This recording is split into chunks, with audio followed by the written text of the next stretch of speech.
anniversary of the immortal day of Thermidor was arrived, Courtois celebrated that national festival by railing with vehemence against the regime of terror which madmen appeared desirous to bring back again to the country. C.S., as president of the Directory, pronounced at the Champ de Mars a discourse which was worthy of his high renown. The accord of the majority of the Directory in the Council of Ancients was evident, but a great part of the Council of 500 leaned towards the revolutionary measures. At the sitting of the anniversary of the ninth Thermidor, they were occupied among us with the popular societies, and they proposed a law for their organization as if the question was to shelter them from the hatred of the government. Each sitting traced more profoundly the difference of sentiments which dominated in the two councils. The ancients rejected in that month many of our resolutions, and they were perhaps in the wrong not to have rejected more of them.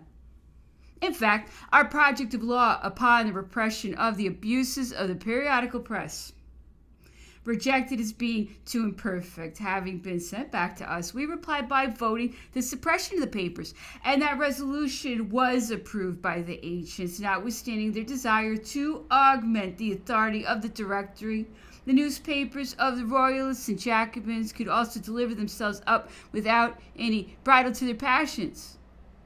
That condescendence of the ancients is explained by a desire of conciliation which appeared to them to be advantageous for the public good, and by their hopes of discussing shortly a new project of the repression. But their good intentions did not prevent the evils that the license of the press produced at that epoch.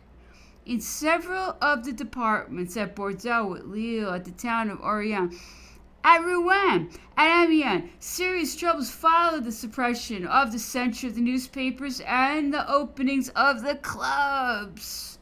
Those troubles were everywhere disadvantageous for the Jacobins. The result showed the people would not have any more of their regime.